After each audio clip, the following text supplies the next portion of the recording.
Right. Ready when you are. Hi, I'm talking to Andreas Enge, who is a member of the IEA Demand Side Management Executive Committee.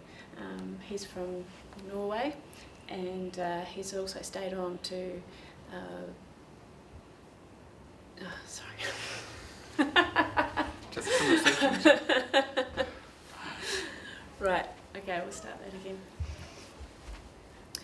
Hi, I'm here with Andreas Enge. He's from the IEA Demand Side Management Executive Committee. He was at a meeting of that committee in Wellington earlier this week, and he stayed on to take part in the National Energy Research Institute's Energy Conference. If you can just tell us a bit about what you were doing in your meeting earlier this week. Well, it's a part of the IEA's work on demand side management, and we have these meetings, one in the spring, one in the autumn, going through these kind of research projects that are a part of the work, new tasks, new projects, keeping up the status on old one.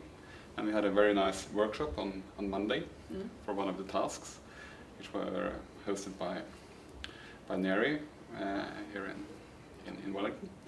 Really good, and we used the opportunity to stay on for 2 days conference with NERI. Right. What are some of your impressions from the conference so far, the first day? No, it's been really interesting. It's been focusing on transport and something on solar so far. So it's quite interesting to see the perspectives of New Zealand, which is I'm from Norway, so it's quite far from Norway, but still really similar. It's a small country with a lot of hydro, so a lot of similarities. So it's very interesting. What are some of the differences between Norway and New Zealand that you can think of? First of all, of course, is our possibility to have interconnectors with neighboring countries. So we have a much more flexibility of import and export of energy. So that's probably the main difference, I guess. Yeah. And just coming on to transport, you were saying, I've lost it. I'm going to have to start that all over again. That's fine. I just suddenly thought back to our conversation last night about the uptake of EVs. Yeah. So I'll just ask you about that as well. Damn, that's really annoying. So do I have to start from the beginning? No, just start with that question. That's fine. We can edit it in. Okay. Right. Yes. Just on transport, what are some of the uptake of? Sorry, I'll start that one again. Just want to get the question right.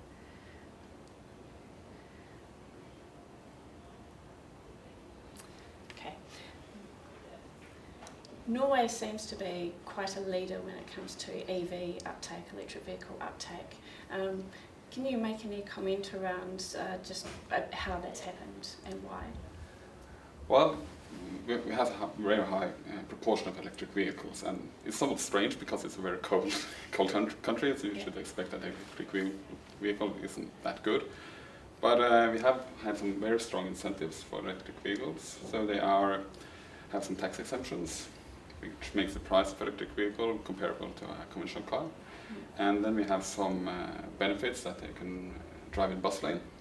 Right. They doesn't have to pay parking fees, and they don't have to pay toll roads.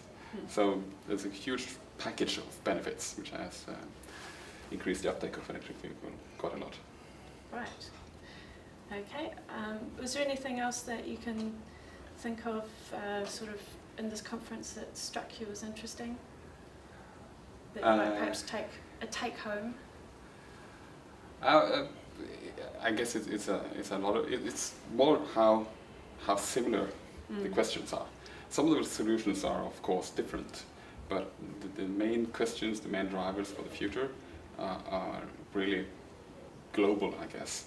Yes. So we have to find the local context, but the questions are the same. So that's interesting. Great. Well, thank you very much. Thank you.